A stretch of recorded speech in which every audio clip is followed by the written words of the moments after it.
Halo teman-teman, bertemu lagi bersama saya di Ceria Girsang YouTube. Di video kali ini saya akan membahas tentang pengalaman komputer bagian pertama. Karena memang sebelumnya saya sudah membahas tips dasar belajar komputer bagi pemula. Tapi sebelum kita mulai videonya, kita saksikan dulu yang berikut ini. Subscribe.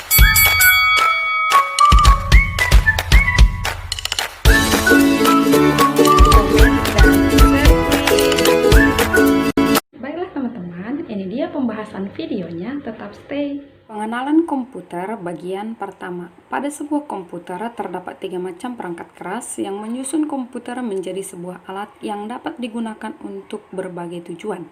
Perangkat keras yang dimaksud adalah input, proses, dan output.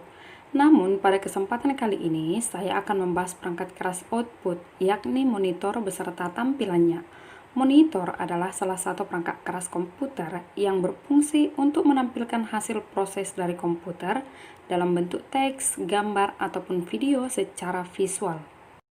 Selanjutnya, teman-teman, kita masuk ke langkah-langkah menghidupkan komputer. Yang pertama, pastikan semua kabel yang ada terpasang dengan baik dan benar. Yang kedua, mulailah hidupkan stabilizer jika ada. Yang ketiga, tekan tombol power pada monitor untuk menghidupkan monitor. Yang ketiga, tekan tombol power pada CPU untuk menghidupkan komputer. Dan keempat, setelah semua perangkat sudah dinyalakan, tunggu proses booting selesai hingga muncul tampilan layar desktop pada monitor. Dan terakhir adalah yang kelima, komputer telah siap untuk dioperasikan. Selanjutnya, langkah-langkah mematikan komputer.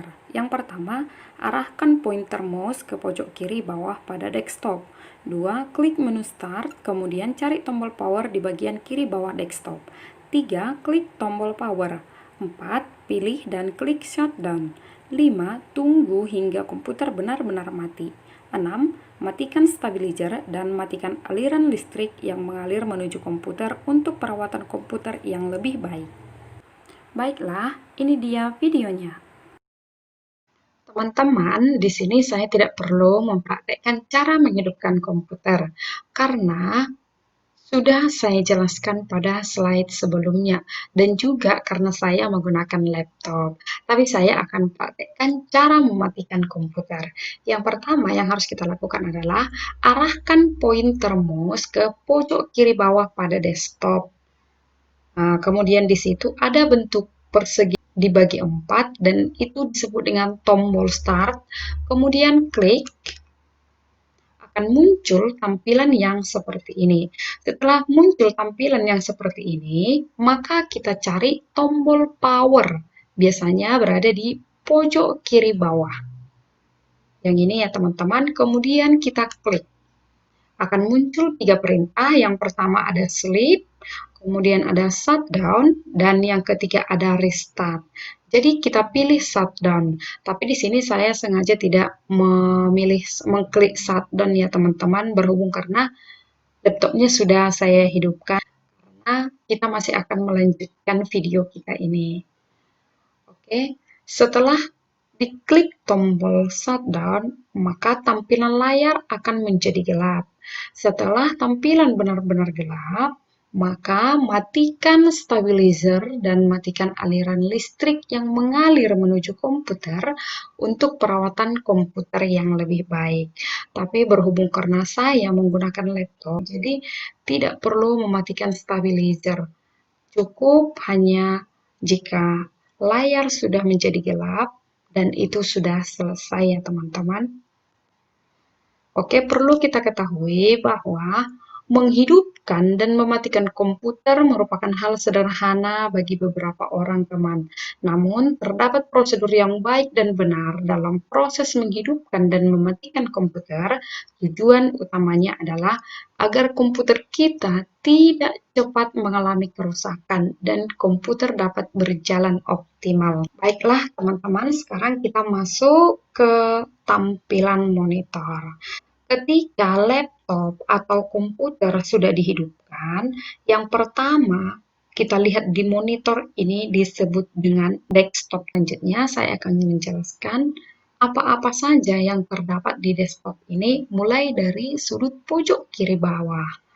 Di sini terdapat tombol Start ya teman-teman, di mana tombol Start ini berfungsi untuk menampilkan menu yang terdapat dalam komputer kita teman-teman.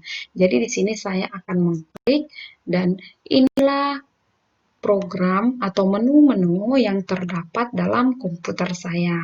Misalnya ada HP Audio Center, HP Audio Switch, HP Help and Support, HP Jump Stars, HP PC Hardware, Diagnostic Windows, dan lain-lain sebagainya teman-teman.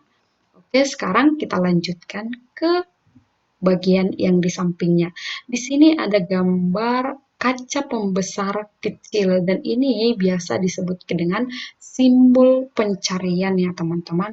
Dan jika ini kita klik, kemudian kita mengetikkan kita mau mencari apa. Misalnya kita mau mencari Microsoft Word.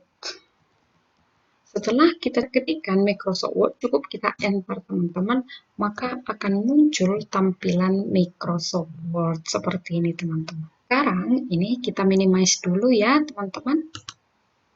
Selanjutnya, di sini terdapat gambar kotak kecil berwarna kuning dan disebut dengan File Explorer.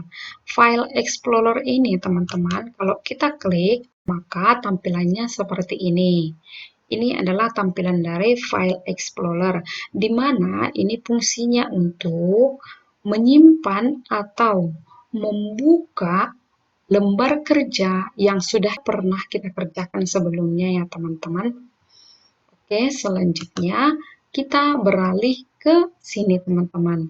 Di sini terdapat baterai. Ini fungsinya untuk memeriksa kondisi baterai laptop atau memeriksa kondisi baterai komputer. Selanjutnya di samping ada gambar wireless. Wireless itu teman-teman, tombol yang digunakan untuk memeriksa jaringan WiFi yang tersedia dan menghubungkan komputer atau laptop ke jaringan tersebut. Selanjutnya, di samping wireless ada speaker teman-teman, di mana tombol speaker ini berfungsi untuk menaikkan dan menurunkan volume suara dan mikrofon komputer atau laptop. Begitu ya teman-teman.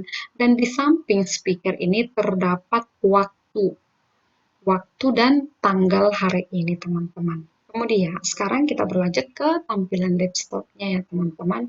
Di sini terdapat banyak gambar-gambar kecil yang ini ya teman-teman. Dan gambar-gambar kecil ini disebut dengan icon, di mana fungsi icon ini adalah mewakili suatu aplikasi atau drive tertentu. Misalnya, di sini terdapat icon Microsoft Word. Jadi, kalau kita mau membuka Microsoft Word, cukup dengan mendouble klik atau klik 2 kali. Jadi, kita tidak perlu melalui dari start. Tidak perlu lama-lama. Itu fungsinya sehingga icon ini ditempatkan di depannya teman-teman supaya kita bisa bekerja dengan cepat. Teman-teman, jika kita merasa icon atau gambar-gambar yang di sini terlalu kecil atau sulit untuk dibaca, ini bisa kita ubah ukurannya teman-teman. Bisa kita perbesar atau kita perkecil lagi. Cukup gampang teman-teman, cukup mudah. Cukup dengan klik sembarang pada desktop, kemudian kita pilih view, dan di sini akan ada 3 perintahnya, yaitu large icon yang berfungsi untuk mengatur gambar menjadi lebih besar. Sedangkan medium icon untuk mengatur ukuran gambar menjadi sedang. Dan small icons berfungsi untuk mengatur ukuran icon yang lebih kecil. Jadi sekarang kita pilih yang large icon ya teman-teman. Hasilnya akan terlihat seperti ini teman-teman. Oh ternyata setelah kita pilih yang large icon, dia terlalu besar dan terlihat layar atau tampilan laptop kita menjadi kurang rapi ya teman-teman. Jadi sekarang kita mengembalikan, ternyata dia lebih rapi kalau gambar atau icon ini ukurannya kecil saja. Sekarang kita kembalikan ke ukuran semula tadi ya teman. Caranya sama seperti yang tadi. Kembali kita klik sembarang di desktop, kemudian kita pilih view dan pilih small icon. Maka dia akan kembali teman-teman jadi ukuran yang kecil seperti itu. Selanjutnya, apabila teman-teman ingin menambahkan suatu icon tampil di layar monitor sehingga Anda mempermudah untuk mengambil aplikasi tersebut, caranya gampang ya teman-teman. Cukup dengan kita mengarahkan pointer mouse ke tombol start, kemudian kita klik, akan muncul di sini aplikasi-aplikasi yang kita butuhkan tadi. Misalnya saya ingin aplikasi PowerPoint itu tampil ikonnya di desktop. Caranya saya cukup mencari Microsoft Office, kemudian saya pilih Microsoft PowerPoint ya teman-teman. Ini dia Microsoft PowerPoint, kemudian kita klik kanan, maka akan muncul perintah seperti ini, kita pilih More, dan kita pilih Open Location. Maka akan muncul tampilan yang seperti ini teman-teman. Di sini sudah ditunjukkan atau ditampilkan bahwasanya lokasi Microsoft PowerPoint 2010 tersimpan di Drive C. Jadi di sini juga dia sudah diberi tanda dengan memberikan garis berwarna biru teman-teman. Ini cukup kita klik kanan lagi, sekali lagi, kemudian kita pilih Send to. Setelah kita pilih Send to, maka pilih lagi sekali lagi desktop. Oke, sekarang kita lihat hasilnya teman-teman, apakah icon daripada Microsoft PowerPoint sudah tampil di desktop saya. Ini kita close. Dan kita lihat, ini dia teman-teman, sudah tampil. Jadi begitulah caranya jika kita ingin menambahkan icon tampil di layar desktop ya teman-teman. Sekarang kita lanjutkan lagi, apabila kita bosan dengan keadaan atau tampilan monitor kita yang monoton ini saja, ini bisa kita rubah juga ya teman-teman, sesuai selera kita. Caranya juga cukup gampang teman-teman, yaitu kembali lagi klik bebas atau sembarang di desktop, kemudian kita pilih personalize. Maka akan muncul dia tampilan yang seperti ini teman-teman. Jadi di sini kita bisa mengubah, ada background, ada colors, ada lock screen, ada tema, ada font, start, dan taskbar. Jadi di sini semua teman-teman bisa kita rubah. Tapi di sini saya akan merubah background-nya teman-teman. Background saya tadi adalah pemandangan yang ini teman-teman. Dan ini mau saya rubah menjadi yang berbeda. Sekarang mau saya ganti, di sini ada choose picture. Choose picture ini bisa kita pilih salah satu atau bisa kita tampil lewat browse. Di sini bisa kita pilih, kita suka yang mana tergantung picture yang terdapat dalam komputer kita teman-teman. Jadi saya akan memilih ini. Dan kita lihat hasilnya, maka apa yang terjadi setelah itu kita pilih. Tara, seperti ini hasilnya teman-teman. Inilah hasil akhirnya teman-teman. Jadi tidak monoton, yang tadi adalah gambar pemandangan dan sekarang adalah desain gambar rumahnya teman-teman. Baiklah, demikianlah teman-teman penjelasan saya mengenai pengenalan komputer di bagian 1. Selanjutnya saya akan menjelaskan ataupun membahas salah satu aplikasi yang terdapat dalam komputer, yakni Microsoft Word. Tetap ikuti channel saya ya teman-teman, dan jangan lupa subscribe. Semoga teman-teman berhasil mempraktekannya.